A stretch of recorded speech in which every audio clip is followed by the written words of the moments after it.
Aujourd'hui, nous complétons notre petite série sur All-in-One Photoro 2022, juste après le générique. Bonjour à toutes et à tous, mon nom est Eddie Kinol. Si vous débarquez pour la première fois sur ma chaîne YouTube, je vous souhaite la bienvenue. Ici, on parle de post-production traditionnelle et créative sur les logiciels de post-production. Et bien évidemment, on parle de photographie en règle générale. Alors aujourd'hui, on se retrouve bien évidemment sur All-in-One Photoro 2022 et j'ai décidé de vous apporter encore un petit peu plus de lumière aujourd'hui dans ces petites options qu'on pourrait trouver dans ce logiciel, bien sûr, puisqu'il est assez complet. Je vous avais fait une petite vidéo sur l'unique logiciel que vous devez posséder, qui peut tout faire en fait. D'après ce que je vous avais dit ces 3 dernières années sur ma chaîne YouTube, et j'avais récolté quelques informations de votre part bien évidemment, et je vous mets la petite vidéo si vous ne l'avez pas vue, je la mets ici en haut à droite, comme ça vous pourrez voir un petit peu ce que j'avais fait comme démarche pour aboutir sur All-in-One Photoro 2022. Alors bien sûr, vous pourrez aller voir aussi également le précédent épisode que j'ai fait sur All-in-One Photoro 2022, où j'avais un petit peu parlé du catalogage, etc. Ici, aujourd'hui, on va aller un petit peu plus loin. Si vous n'avez pas vu la précédente vidéo, je la mets aussi également en haut à droite. Et bien sûr, n'oubliez surtout pas, j'ai une playlist complète en français qui circule bien sûr sur ma chaîne YouTube. Vous la trouverez dans l'une de mes playlists ou sur mon site internet bien sûr. Vous avez des épisodes sur All-in-One Photoro 2020, 2021 et 2022. Elles sont utiles puisque en fait entre la 2020 et la 2022, comme c'est un logiciel qui évolue dans le temps, vous allez avoir des fonctionnalités puisque All-in-One, je vous le rappelle bien sûr, chaque année il ramène des lots de nouveautés. Donc selon les années, vous avez des choses qui s'ajoutent et il est très important d'aller voir les playlists pour voir les nouvelles fonctionnalités bien sûr. Alors là, sans plus attendre, on va faire une option sur les vues de la vignette. Effectivement, vous allez voir ici, on va faire un clic droit et vous avez ici option de vue de la vignette. Si vous cliquez dessus, vous allez tomber sur cette chose-là. Alors la bonne chose ici dans All-in-One, si Photoro 2022, vous pouvez agrandir par exemple cette fenêtre pour avoir une plus grande vue d'ensemble et ça c'est vraiment pas mal du tout. Vous voyez, on va tout simplement regarder ce qu'on peut faire ici. Alors on a tout simplement, comme vous pouvez le voir, la taille normale ou la taille petit au niveau des fontes comme vous le voyez là. Bon, on va le remettre ici en normal. On peut bien sûr adapter ou remplir. Vous voyez, vous avez ces cases-là qui sont remplies. Donc adapter, ça vous fait une petite séparation, ou vous pouvez faire également remplir. Voilà, juste comme ceci. Ensuite, vous avez un thème légère. Bon, là c'est gris clair ou foncé.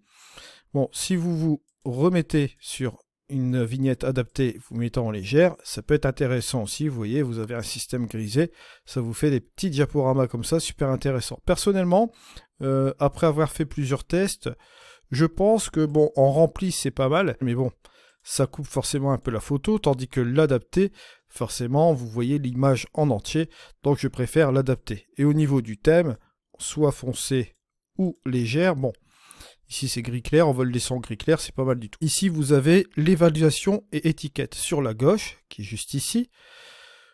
Alors, montre, soit toujours ou soit souris sur. Si vous êtes sur souris sur, que va-t-il se passer? Bon, là je vais taper sur OK. À chaque fois que vous allez aller sur une vignette, vous allez avoir les petits carrés qui vont apparaître tout simplement. D'accord? Et si vous cliquez dessus, ce sera fixe sur la vignette bien sûr. On peut le remettre bien sûr sur montre toujours, et là vous avez forcément toutes les étoiles et les couleurs comme ceci.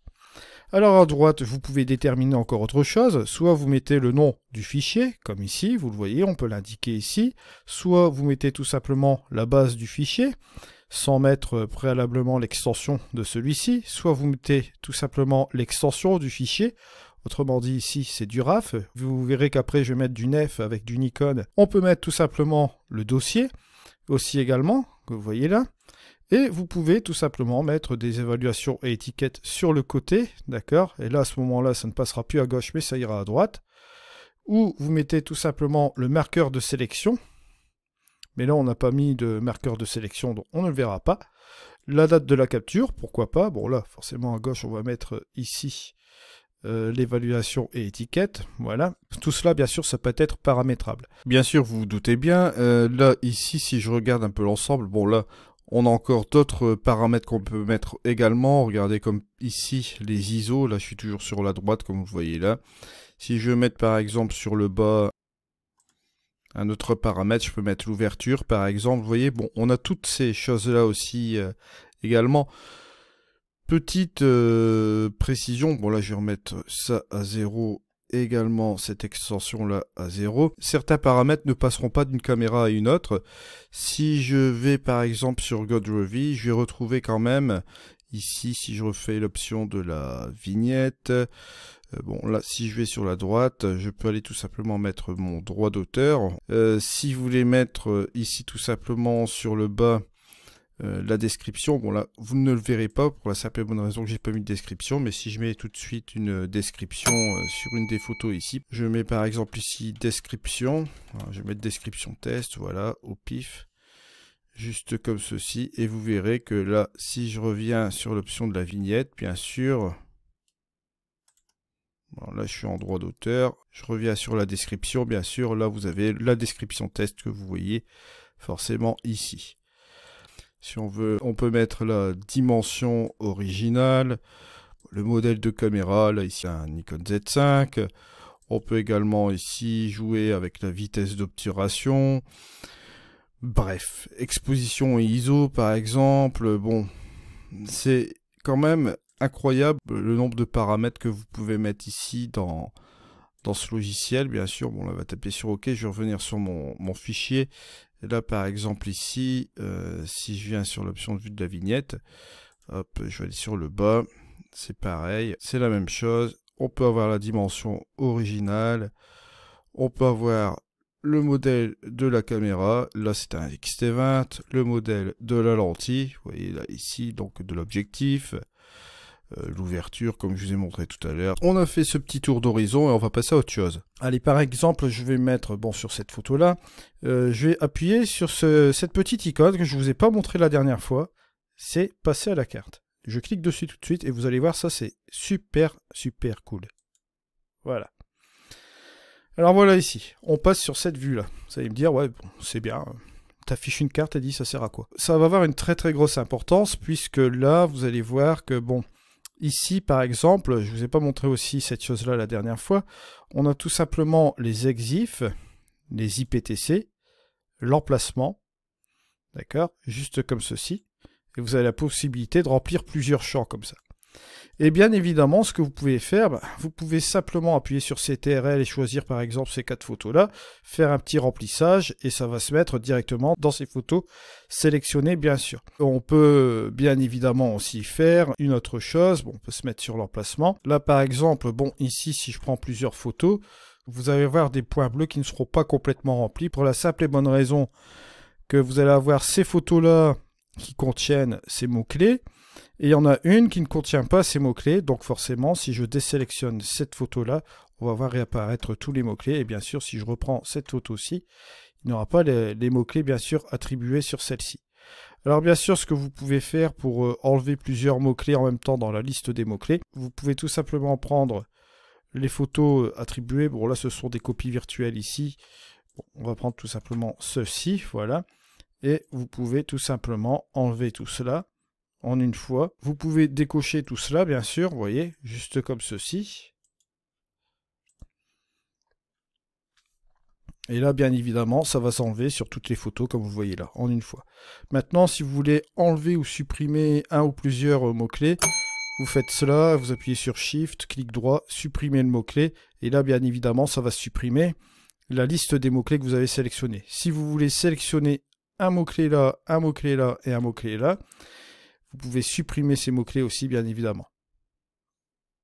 Alors une fois que vous êtes sur la carte ici, GPS, vous pouvez zoomer autant de fois que vous le souhaitez.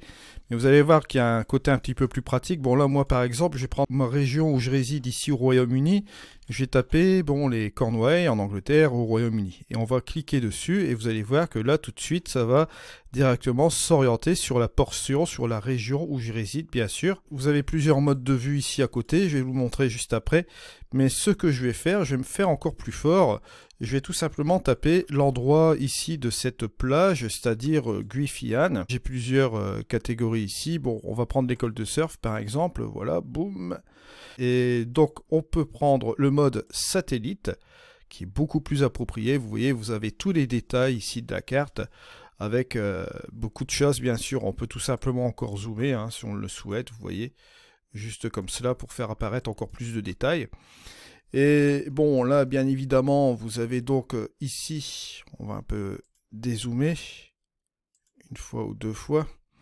On a ici le phare de Godrevy. C'est ce fameux phare que vous voyez ici. Donc, hop, on a la possibilité de le cibler ici. D'accord? Vous avez un troisième mode de vue qui est pas trop mal, c'est celui Outdoors. Voilà, juste comme ceci. Là, vous avez une espèce de plan classique, on va dire. Je vais rester ici sur le satellite. Et là, comme vous pouvez le constater, si je dézoome un peu, voilà, je vais vous présenter un petit peu la baie de Saint-Ives qui comprend toute cette baie ici avec, bon, bien évidemment, à partir de Saint-Ives, vous avez toutes les plages. Je vous avais présenté Saint-Ives depuis les débuts de la chaîne. Souvenez-vous, on a fait de nombreux tutos. J'ai fait des vlogs, etc. Vous irez voir mes playlists à ce niveau-là.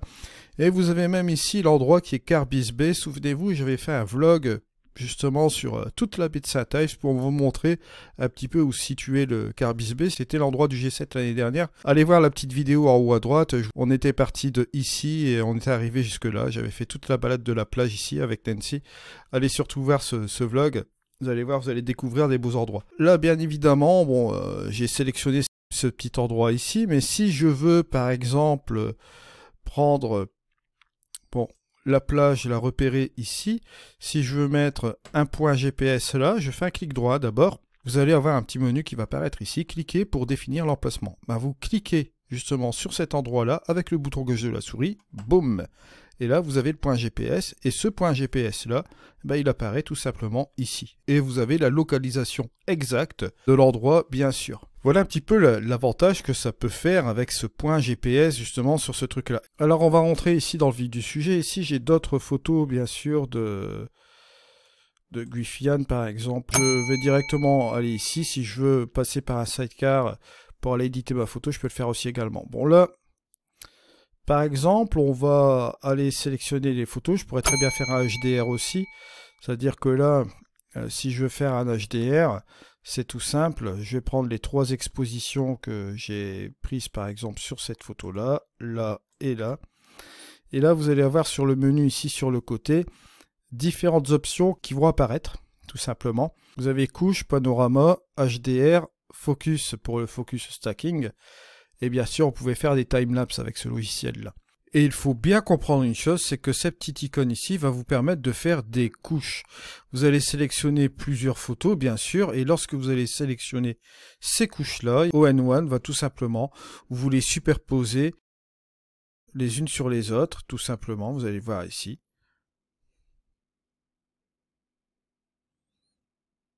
Voilà, juste comme ceci, et vous avez les trois couches RAW, comme vous le voyez là, qui sont superposées, bien sûr. Ça vous permettra de faire du blending sur toutes les expositions et de faire pas mal de choses aussi, bien sûr. On en reviendra un peu plus tard sur cette affaire-là. Je vais tout simplement prendre cette photo-ci, voilà. On va pas faire de HDR là aujourd'hui. Et on va tout simplement se rendre dans le menu développer. Mais avant de se rendre dans le menu développer, petit truc que je tenais à vous dire aussi également, vous voyez, je ne suis pas obligé de cataloguer le dossier, je peux éditer tout simplement la photo directement dans le menu édition. Là, vous aviez aussi différentes petites icônes, j'avais oublié de le préciser la dernière fois. C'est pour ouvrir tous les fichiers sur le bureau et pouvoir retrouver et trier par exemple les photos du bureau. Là, ici, vous avez juste en dessous l'emplacement de navigation par défaut, le répertoire images dans Windows. Ici, c'est tout simplement les dossiers catalogués. Juste en dessous, vous avez les lecteurs locaux, hein, tout ce qui est lecteur C, D, etc. Là, en dessous, c'est tout ce qui est relatif au cloud, d'accord, vos dossiers cloud. Ici, encore une fois, là, ce sont les albums. Vous avez ici également l'organisation intelligente, dont on reviendra aussi après. Bien sûr, là, c'est le 365 degrés. Ils ont un service cloud payant, ON1, hein, ça faut le savoir. Et vous avez une recherche aussi également avancée qui vous permettent de faire aussi des albums intelligents. Ça, on en reviendra un petit peu plus tard sur ces choses-là. Ce que je veux faire aujourd'hui, c'est passer directement sur l'étape de développement RAW. On va regarder cela tout de suite, bien sûr. Alors, pour passer sur le menu développer, il vous suffit tout simplement d'appuyer sur la touche D. Si vous voulez passer sur le menu effets, c'est-à-dire vous allez voir que vous avez des effets aussi dans ON1 Photo RAW 2022, ce sera la touche S. Et pour passer directement aux ajustements locaux, ce sera tout simplement la touche A. Mais là, on peut aller ici, hein, vous avez cette deuxième icône qui est là.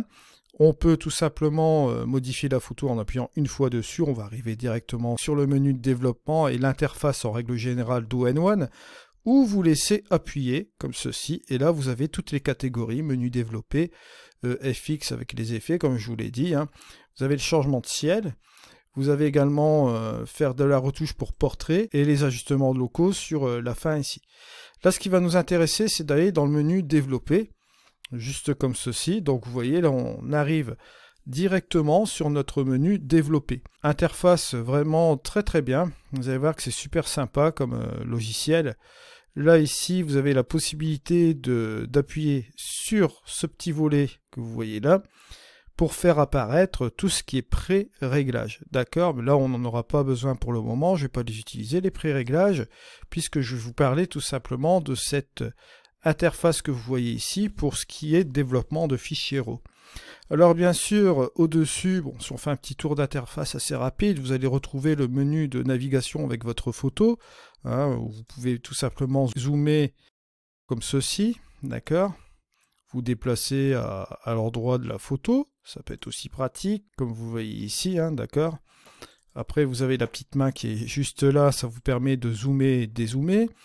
Vous pouvez même apporter un zoom ici en mettant un zoom par 400 ou hop, réduire juste comme ceci, pourquoi pas. L'adapter à l'écran, vous revenez directement juste comme cela. L'aperçu, c'est-à-dire c'est le avant et le après. Bon là vous verrez que seulement que la correction d'objectif puisqu'on n'a pas fait de correction tonale bien sûr. Là on a les niveaux, c'est-à-dire l'histogramme, on a les informations ici. D'accord, vous pouvez même, si vous le souhaitez, regardez, on peut même rajouter les étoiles même là, on peut rajouter un petit cœur juste ici, on peut même rajouter quelques petits trucs dans le module d'information également. Vous avez l'historique et vous avez les fameuses instantanées. Si vous n'avez pas vu mon épisode sur les instantanés, je vais vous mettre la petite étiquette en haut à droite. C'est une vidéo qui vous explique comment les utiliser. Vous allez voir, c'est assez fou, ça fonctionne vraiment très bien ce truc aussi également. On va se mettre ici dans les niveaux. On va avoir un aperçu des niveaux, voilà, juste comme ça. Juste en dessous, on se retrouve avec, bien sûr, les couches. Vous pouvez mettre tout simplement une couche de fichier RAW au-dessus de celle-ci, c'est-à-dire vous pouvez mettre une image aussi différente et commencer à post-traiter aussi également une photo, à faire du, comment dirais-je, du photomontage, etc.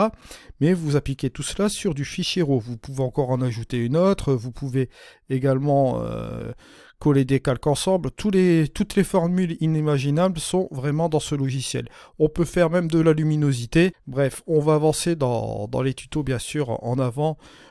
Et si vous voulez vraiment gagner du temps, vous allez voir ma playlist que je vous ai dit auparavant, hein, la playlist en français de la version 2020 à la 2022. J'ai déjà rempli pas mal de tutoriels, je crois qu'il y a plus de 47 vidéos où vous avez vraiment pas mal de tutoriels et de ressources pour utiliser ce logiciel bien sûr. On peut dupliquer cette photo hein, également, on peut apporter aussi un calque de remplissage en couleur. Vous avez les fameux modes de fusion, ils sont là les modes de fusion, applicables bien sûr avec les calques. Là nous sommes donc dans le menu développé, vous avez les effets où vous allez pouvoir retrouver différents filtres qui vont vous permettre de donner des effets sur votre photo. Hein. Tous ces filtres là, ces différents outils sont vraiment très puissants. N'hésitez pas à les voir dans la playlist, c'était dans la version 2020, j'avais traité de tous ces filtres bien sûr. Je crois qu'il y en a un ou deux qui se sont ajoutés depuis cette version là. Le remplacement de ciel, c'est un outil pour remplacer le ciel qui est relativement intéressant aussi. Hein. N'hésitez pas à aller voir les vidéos que j'ai faites sur la version 2022 sur le remplacement de ciel. Un onglet portrait qui permet de retoucher les portraits aussi également. Et vous avez le fameux onglet local qui vous permet de faire des ajustements locaux bien sûr. Ici sur votre gauche vous avez différents outils. À chaque fois que vous cliquez sur un outil vous avez bien évidemment une autre barre qui s'ouvre avec différents outils que vous voyez là. Effacer par exemple des personnages, bon on peut utiliser soit cet outil là qui marche relativement bien, vous voyez que ça fait une duplication juste comme cela. Bon on peut revenir en arrière en faisant CTRL-Z, ça peut être possible aussi. Vous avez une gomme magique. La gomme magique qui est relativement bien aussi, si j'appuie sur mes crochets, hop, et que je décide de supprimer ce personnage-là, Là, il va les rechercher dans l'image pour faire un effacement. Vous voyez, un effacement vraiment par rapport aux pixels qui traînent à côté. Et vous voyez que c'est très très rapide en fait. On a aussi même un outil de correction.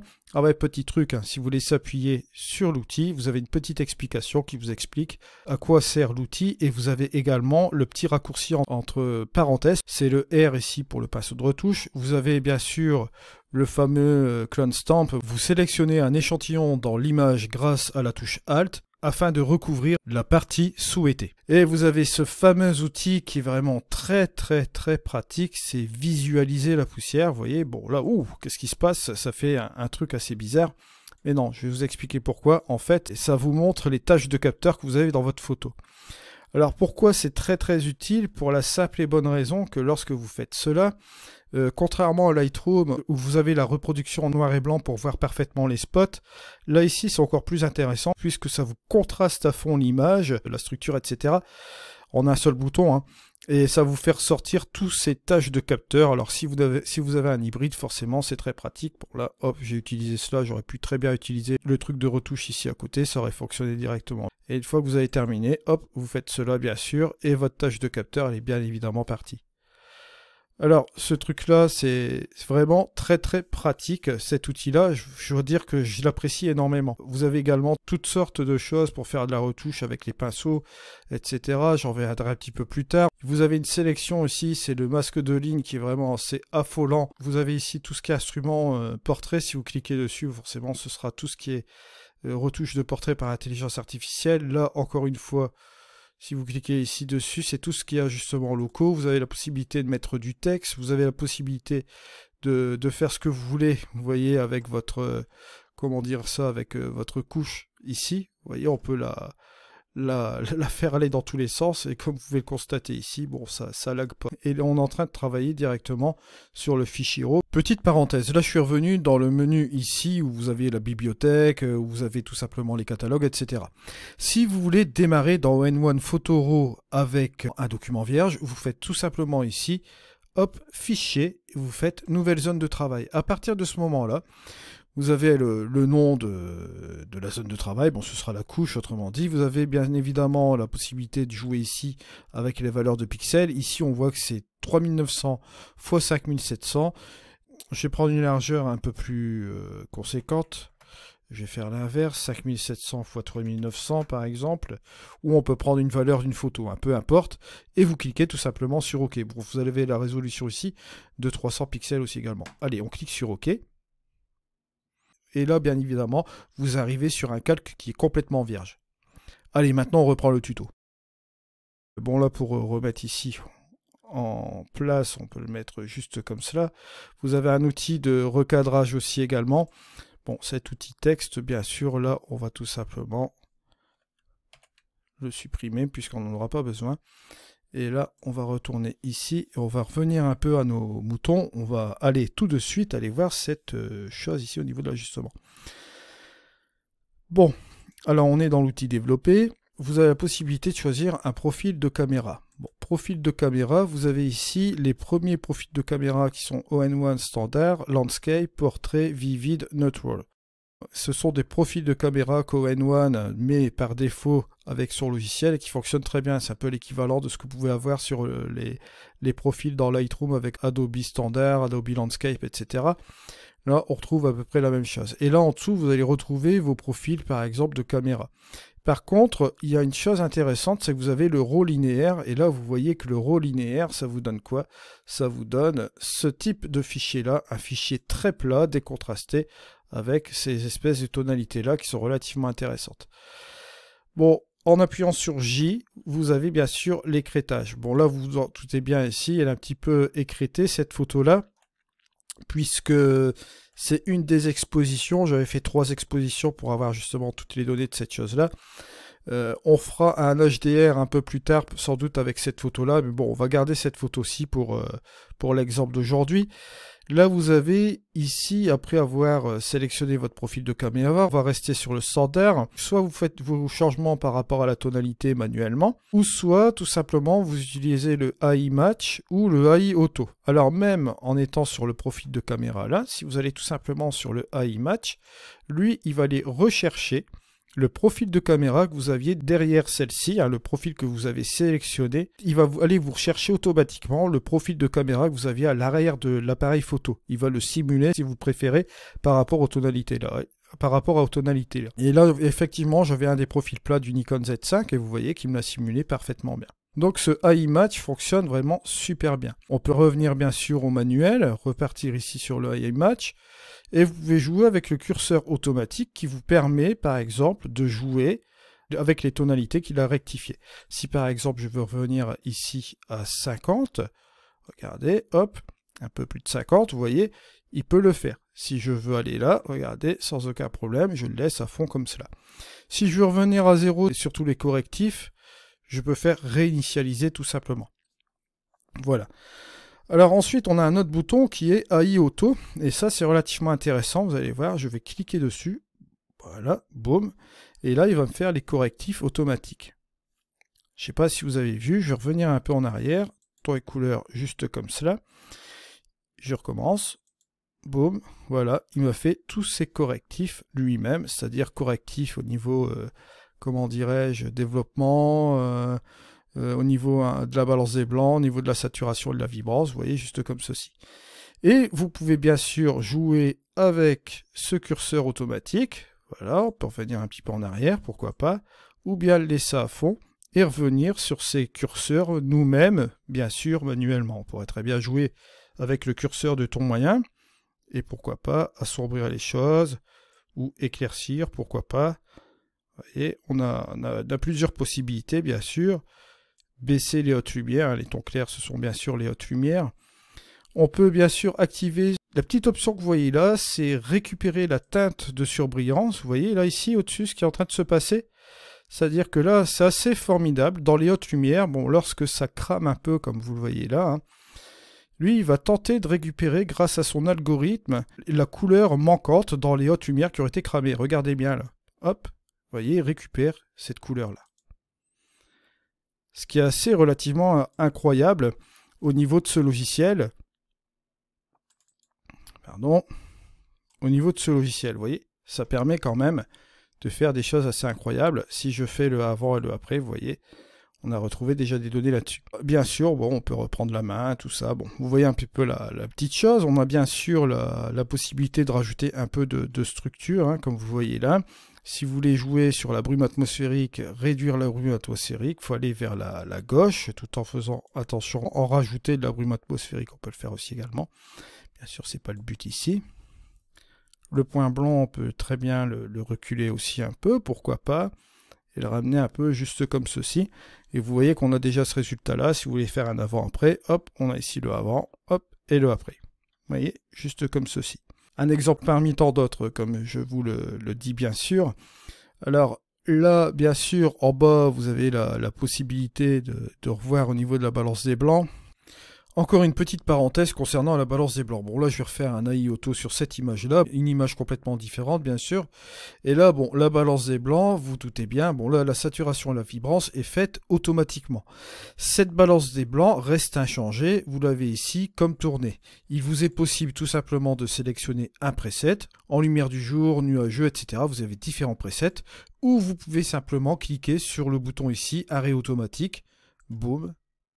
Et là, vous avez le mode automatique qui s'est mis pour cette balance des blancs là. Okay. Et si vous ne voulez pas employer la température en Kelvin, vous pouvez appuyer sur le K qui est ici et vous allez arriver sur une valeur numérique que vous voyez ici de 400 à moins 400. Mais par définition, je préfère le laisser en Kelvin, mais je préfère le laisser en automatique comme ceci. Et n'oubliez pas, la dernière option, c'est que vous avez toujours la petite pipette qui est ici. Là, vous avez toujours les valeurs R, V, B, rouge, vert et bleu de chaque canal ici, de couleur. Et là, il vous suffit de trouver un point dans votre image qui met les 3 points en valeur plus ou moins identiques, comme vous le voyez là. Bon, rouge, vert et bleu, 90, 92, 93, à peu près pareil. Si on clique ici, bon, vous voyez qu'on a une balance des blancs un peu différée par rapport à la balance des blancs automatique, mais elle reste, comme vous le voyez là, assez correcte. Allez, maintenant on passe à la suite du tutoriel.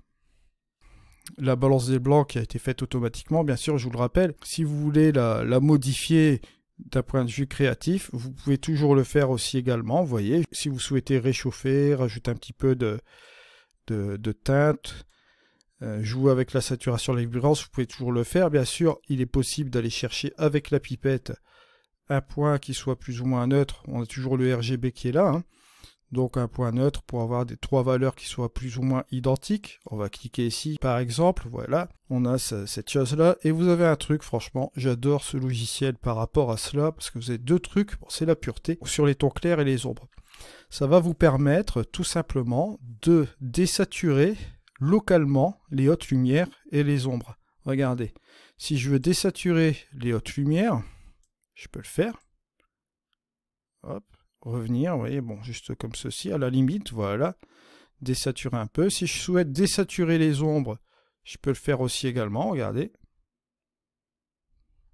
Voilà. Donc, je peux le faire localement. Vous voyez, c'est un truc qui est vraiment super sympa.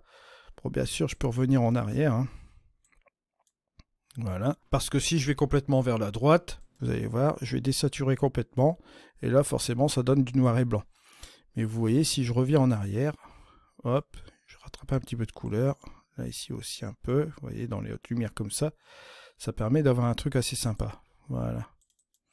Et là, je ne vais pas utiliser cela, bien sûr. Le bruit, l'affûtage, vous avez classique. Et vous avez également le No Noise AI, hein, le débruitage, le fameux débruitage de chez All-in-One qui est intégré directement dans l'interface qui vous permet de débruiter et de continuer après votre édition. Mais ça, on en reviendra un peu plus tard sur ces choses-là. Là, ici, vous avez l'outil correction d'objectifs. Bon, là, ça s'appliquait automatiquement, bien sûr. Mais vous avez la possibilité de remplir tout cela en mode manuel, comme vous voyez là. Il y a toutes les choses à disposition. Et là, on a l'outil transformer. Et là, l'outil transformer, je vais vous dire un truc, c'est du pur bonheur. C'est vraiment du pur bonheur. Vous avez vraiment tout ce qu'il faut pour faire la transformation ici de votre image. Si par exemple, regardez, hop, je veux descendre à la verticale, hop, et monter en haut. On peut le faire parfaitement. Si je veux jouer avec l'horizontale, ben, vous voyez, je peux le faire, il n'y a pas de problème. En plus, c'est très fluide. Au niveau de la rotation, pareil, on peut faire ce qu'on veut. Vous allez me dire, ouais, mais Eddy, il y a un problème, on n'a pas de grille pour avoir des repères. Ben, si vous en avez, regardez, vous avez 10% de la grille, par exemple, et lorsque vous allez déplacer les verticales, ben, vous allez avoir tout simplement la grille ici qui va vous permettre d'avoir un repère. Bien sûr, si je veux mettre 5% de la grille, regardez ce qui va se passer. La grille sera plus petite, et forcément, bon là, logique, 1% de la grille, regardez, hop, on a des petits carrés comme ça, qui vous permet d'ajuster vraiment aux petits oignons. On va se remettre à 10%, donc vous avez montré la rotation, vous avez l'échelle, bien sûr, vous avez l'aspect, hop, étiré, ou vers le haut ou vers le bas. Décalage X, voilà. Décalage Y, donc horizontal et vertical. Oui, parce que bon, il faut savoir un truc, si vous décalez par exemple cette photo-là, si vous faites un nouveau calque avec une autre photo, que vous voulez faire un collage par exemple, faire un photomontage assez particulier, on peut le faire bien sûr juste comme cela, grâce à un décalage, ou bien ramener encore un autre truc supplémentaire. Bref, vraiment le truc le plus complet du monde ici avec l'outil transformé. Bon, bien sûr, ici je ne peux pas vous le montrer, mais vous avez un outil trapèze. L'outil trapèze, c'est très pratique si vous faites par exemple de l'architecture. Vous avez une chose où vous pouvez tout simplement attribuer les lignes de perspective. Vous utilisez ces 4 points et d'après cela, bon, vous cliquez sur appliquer. Bon, là ça me donne n'importe quoi, c'est tout à fait normal. On va revenir ici à 0, voilà. Mais ça vous permet de revoir vos perspectives grâce à ce carré aussi également. Donc vous voyez cet outil transformé, franchement, il est terrible aussi, terrible de chez terrible. Et toujours encore une petite parenthèse, vous avez ici également le niveau et le déplacé. Le niveau qui lui va vous permettre de mettre droite votre horizon par exemple, et ici le déplacé qui vous permet de déplacer votre image. Bien sûr, il vous est possible de revenir en arrière grâce à la réinitialisation. Allez, maintenant on reprend encore le tuto. Voilà. Alors, on va fermer tout cela bien sûr. Si par exemple je souhaite rajouter des effets, ben, vous avez ici l'onglet effets et comme je vous l'ai dit tout à l'heure, vous avez la possibilité de jouer sur un filtre. Si par exemple je veux rajouter une lueur, ça c'est super sympa la lueur, et vous voulez rajouter du montant ici de lueur, pourquoi pas ici, voilà, et vous avez le petit truc là qui vous permet d'enlever les halos lumineux si ça crée des halos lumineux, vous voyez. Toujours une petite note et une petite parenthèse sur le filtre lueur. Là, je suis sur une autre image.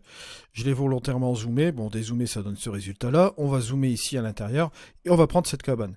Si j'active la lueur et que je monte, par exemple ici, le curseur à 100%, vous voyez, à la valeur 100, vous voyez que l'effet est bien évidemment employé sur cette photo là, bien sûr. Ce curseur de halo lumineux, lui, va aider tout simplement à projeter les pixels, comme vous le voyez ici, vers l'extérieur et atténuer un peu l'effet. Ce qui va vous éviter une compression ici au niveau de la cabane, comme vous le voyez là. Et ça va bien évidemment vous éviter le risque d'avoir ces fameux halos lumineux qui parfois peuvent être bien planqués lorsqu'on ne les voit pas. Alors bien évidemment, vous avez toujours la possibilité de jouer avec un preset. Vous avez ici le normal, le lighter, le darker. Vous avez aussi plus de presets qui sont inclus dans cette liste ici. Je vous préconise néanmoins de rester en normal et d'utiliser l'un des modes de fusion que vous voyez ici. Vous en avez plusieurs bien sûr. Et en fonction de cela, vous jouez avec le montant et vous surveillez avec le halo ici, si ça ne fait pas des petits artefacts juste au bord de la cabane, juste comme ceci. Et après, vous pouvez émuler, bien sûr, avec cette petite fonction-là, vous voyez, juste comme cela. Allez, maintenant, on va reprendre à notre petit tuto. Mais vous avez possibilité de jouer avec la lueur. Ça peut très bien marcher avec les nuages que vous voyez là-bas. Vous avez différents modes de fusion. Recouvrir, alléger. Vous voyez, juste comme cela. Ça peut être pas mal, ça, cet effet-là, finalement, sur... à part un peu trop sur la... bien sûr, sur le... comment dirais-je, sur la roche. Mais là, ce que vous pouvez faire aussi également, c'est qu'on peut tout simplement prendre un petit ajustement local. Allez, on va utiliser un ajustement local. Je vais faire un agrandissement. Alors, on a un mode peindre et peindre in, d'accord? Donc, peindre in, c'est à l'intérieur, et peindre, c'est en négatif. Et vous avez la possibilité, si par exemple vous êtes en négatif, vous pouvez vous mettre sur le Alt, et vous pouvez tout simplement commencer à peindre. Vous avez bien sûr la possibilité de jouer avec une opacité, comme vous voyez là. On va jouer sur une petite opacité de 35, voilà. Bien sûr, là ici, on va quand même inverser notre masque, voilà. On enlève l'effet, j'avais oublié. C'est à peu près comme Photoshop, comme vous le voyez là, on fait une inversion de masque. Et là, on peut tout simplement, bon là, soit je laisse en négatif, j'appuie sur Alt et je commence à appuyer avec la progressivité. Et là, vous voyez, bon, je suis à 35% de l'opacité. On applique tout doucement, bien, allez, on va l'appliquer à 100%, voilà. Et on va y aller franchement.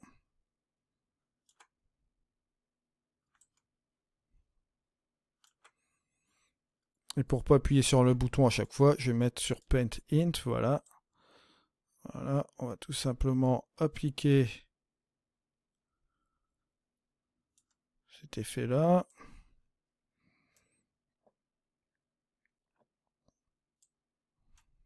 Voilà, je vais mettre le montant à fond. Vous voyez.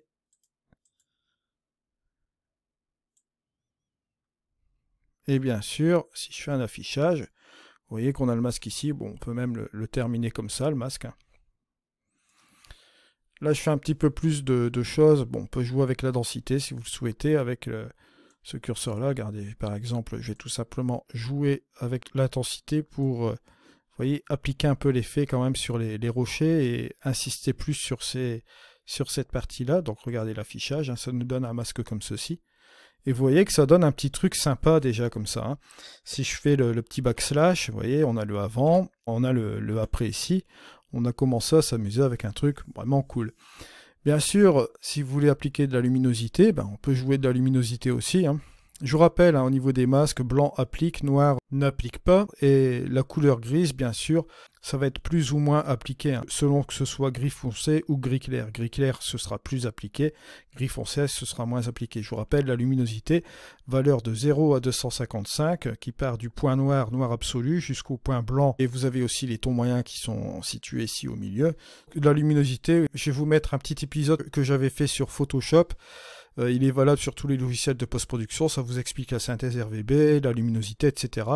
Je vous mets cela en haut à droite. Si je réinitialise mon masque, vous voyez, juste comme cela, on a le montant qui se fait ici à 100. Je vais faire un masque de luminosité, Je vais même l'afficher ici, vous le voyez là. Hein. Et là, forcément, on va avoir toujours l'application ici.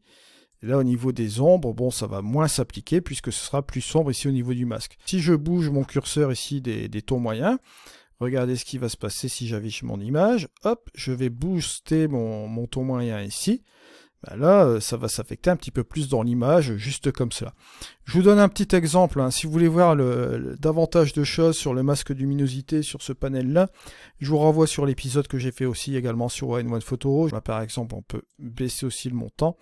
Vous avez bien évidemment des presets et on peut utiliser aussi également la gamme de couleurs avec les masques de luminosité. Mais ça, j'avais déjà traité sur un épisode. Si vous voulez vraiment voir la gamme de couleurs et les ajustements locaux, etc. Je vous mets un épisode aussi que j'avais fait également sur All-in-One Photoro 2021. J'avais fait un chapitre introductif où j'avais repris justement tous ces ajustements locaux. Voilà, donc on va s'arrêter ici pour aujourd'hui sur notre épisode de All-in-One Photoro 2022. J'ai voulu vous montrer un peu ce qu'on pouvait faire avec un filtre. Là, je vous rappelle que j'ai mis un filtre seulement. Donc vous voyez tout ce qu'on peut faire, bien sûr, avec ce logiciel-là. Si je rajoute encore un autre filtre, par exemple, que je veux rajouter une vignette, je peux toujours le faire. Vous voyez, je prends ma petite vignette qui est là. On peut jouer forcément avec la luminosité. On peut jouer avec sa taille et sa progressivité, bien sûr. Voilà, juste comme cela. On peut déterminer le centre de la vignette, par exemple ici. On peut revenir un peu en arrière, voilà, pourquoi pas, juste comme ceci. Si j'ai envie d'effacer ces personnages qui sont là, bah, je suis libre de le faire aussi également. On peut utiliser bien sûr la gomme magique qui marche relativement bien aussi. Voilà.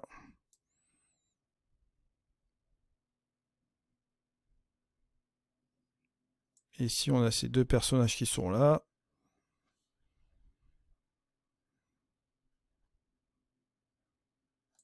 Et là ici derrière. Vous voyez que c'est relativement assez rapide, ça fait bien son job, vous voyez. Juste un petit peu comme cela, bien sûr. Bon là, comme je vous l'ai dit tout à l'heure, il y a quelques petits trucs à modifier ici au niveau du ciel, puisque c'est un petit peu... On avait une paire de données là, c'était une des expositions du HDR. Voilà où on en arrive un petit peu aujourd'hui. Alors j'espère qu'aujourd'hui vous aurez une source d'information sur All-in-One Photoro 2022. Je vous ai renvoyé sur des fiches de référence sur des vidéos que j'avais déjà faites. Et là bien évidemment je suis en train de compléter sur ce logiciel des choses que je n'avais pas couvert préalablement. Et je suis en train de rajouter de la donnée parce que je pense que ce logiciel-là va nous ramener sur vraiment des choses très très intéressantes. Je vous remercie en tout cas de m'avoir suivi. On se retrouve dans une prochaine vidéo. C'était Eddy. Allez, au revoir.